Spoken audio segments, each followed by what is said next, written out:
Mr. Schoaf gave me probably one of the most important clues among so many things he taught me, but this was in those early days.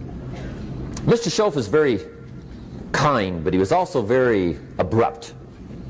And he had these interesting questions to ask. I'm giving him a little rundown one day on how things hadn't worked out for me. He said, Mr. Owen, I've got the answer for you if you will listen carefully. And listen carefully I did that day and for the next 5 years. If somebody's wealthy and happy, you gotta listen. He said, Jim, I've only known you a short time. But he said, it's already my honest opinion that for things to change for you, you've got to change. That wasn't quite the answer I was looking for. But that's the answer he gave me, and I pass it along to you on this warm summer evening in Anaheim, California, 1981. For things to change for you, you've got to change. Otherwise, it isn't going to change. Before I met Mr. Schoaf, I used to say, I sure hope things will change. Right? That seemed to be my only hope. If it isn't going to change, I'm in serious trouble. And then I discovered it isn't going to change, so I'm in serious trouble.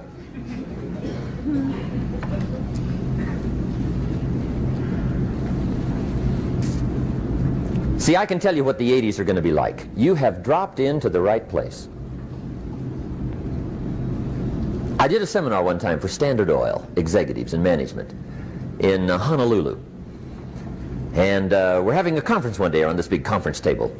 And one of them said to me, Mr. Rohn, you know some fairly important people halfway around the world. What do you think the 80s are going to be like? I said, gentlemen, I do know the right people. I can tell you. So they all listened very carefully. And I said, gentlemen, based on my wide experience, I can really honestly say to you, in my opinion, in the 80s, it's going to be about like it's always been. Aren't you glad you came? That's inside. I don't pass that around just everywhere. Now, of course, I said that to make a point, but I also said it because it's accurate.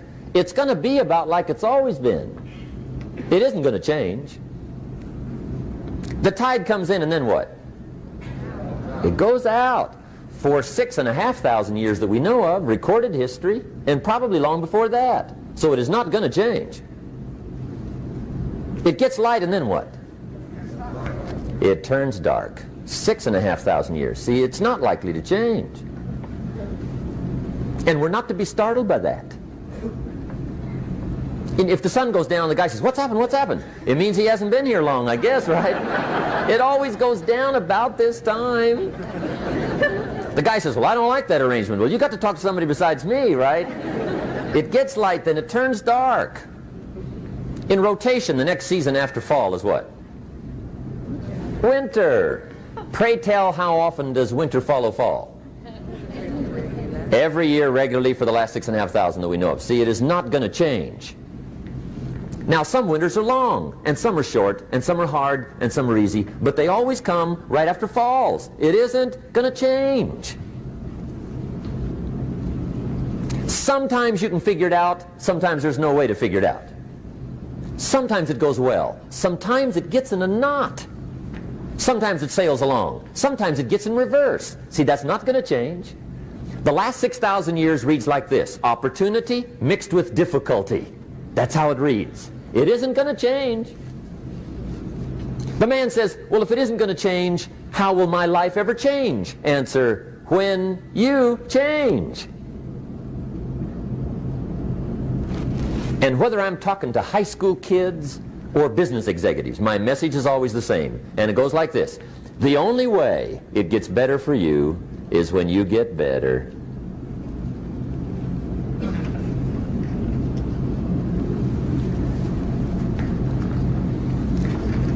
Let me give you the 4 major lessons in life to learn. Here's 4 majors. It's good to study the majors. In our weekend seminar we teach. Some people don't do well because they major in minor things. You've got to be on the lookout. At the end of every week, end of every month, you've got to check, make sure you're not spending major time on minor things. We go through that whole series. majors and minors. Now, let me give you two phrases before we get to the four majors. This will set it up and you'll see where I'm going. Two key phrases for your notes. Here's the first one. Life and business is like the changing seasons. That's the first phrase. Life and business is like the changing seasons.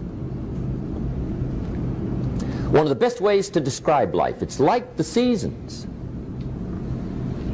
Frank Sinatra sings, life is like the seasons. Now here's the second phrase. Very important. You cannot change the seasons, but you can change yourself. You can't change the seasons, but you can change yourself.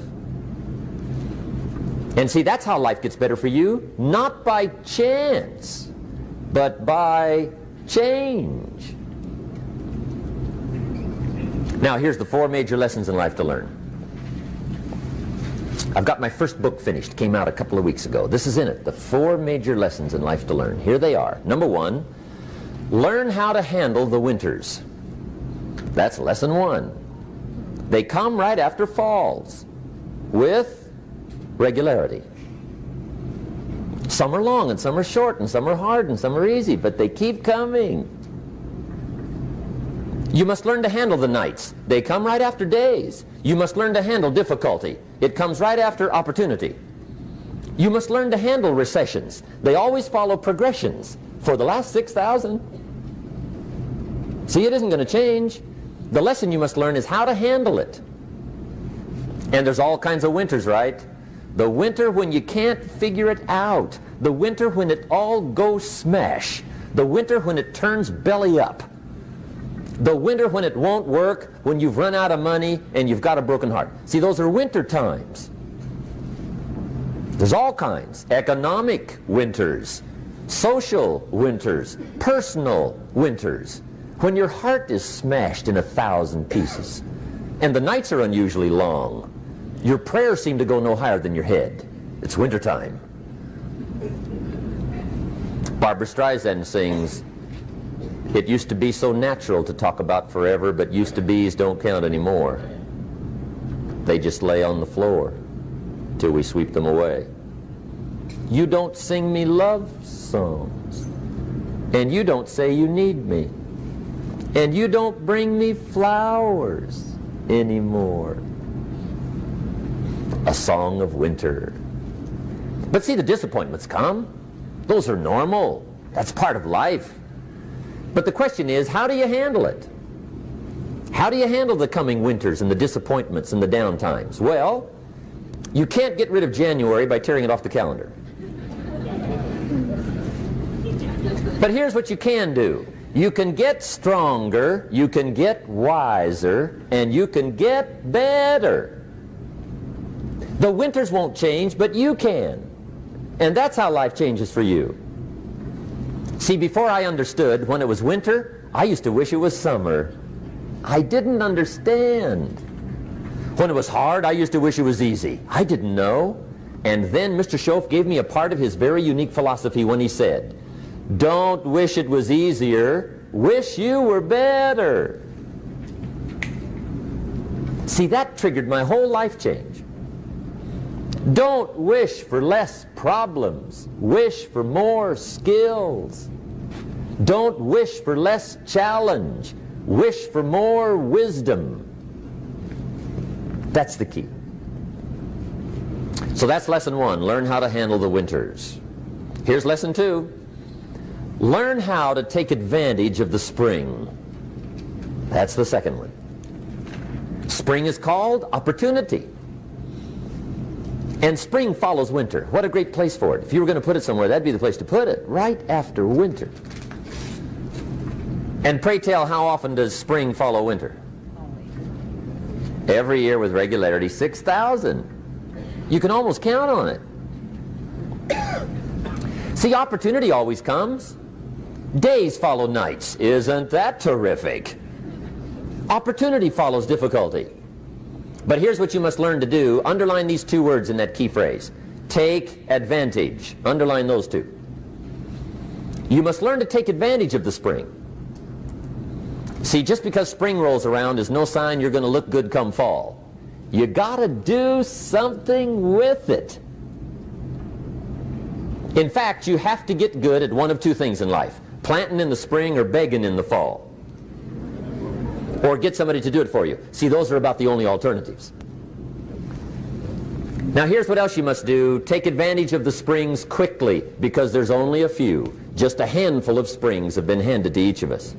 They don't come forever. Life is fairly brief. So you got to read every book you can get your hands on what to do with your springs while they're here. And take advantage, they soon run out. The Beatles wrote, "Life is so short." And for John Lennon, it was extra short. But life is brief. Elton John sings, "She lived her life like a candle in the wind." It's brief. So whatever you're going to do with your life, you got to get at it. Don't just let the springs pass. Here's the third major lesson in life to learn. Learn how to protect your crops all summer. You got to take care of what you start. Sure enough, as soon as you've planted your garden in the spring, the busy bugs and the noxious weeds are out to take it. And here's the next bit of truth. They will take it unless you prevent it. And that's the third major skill to learn. You've got to learn to prevent the intruder from taking all the good you start. It's one of the challenges. Here's two key phrases under number 3. First one, all good will be attacked. On this planet. Maybe not the next one we get to, but on this one, all good will be attacked. Every garden will be invaded. Not to think so is naive. And here's the second phrase. All values must be defended. Political values, social values, community values, family values, marriage values, friendship values, business values. Every garden must be tended all summer. Third major lesson. Now here's number 4. Fourth major lesson in life to learn. Learn how to reap in the fall without complaint. Learn to reap come harvest time without complaint. Take full responsibility for what happens to you. It's one of the highest forms of human maturity, accepting full responsibility. It's the day you know you've passed from childhood to adulthood, the day you accept full responsibility. And another note, learn to reap in the fall without apology. Without apology if you do well, and without complaint if you don't. That's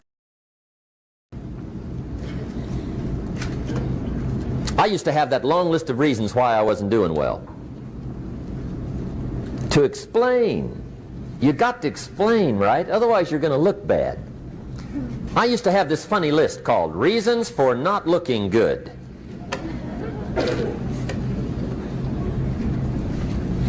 I used to blame the government. I mean, you can believe that or not. It was at the top of my list. I had a lecture second to none. The government. That was on my list. I used to blame taxes. Look what you got left after they take everything. And they expect you to do well. That was on my list there. Prices, that one's easy, right? You walk into the supermarket with $20, come out with a little half bag. So I had that.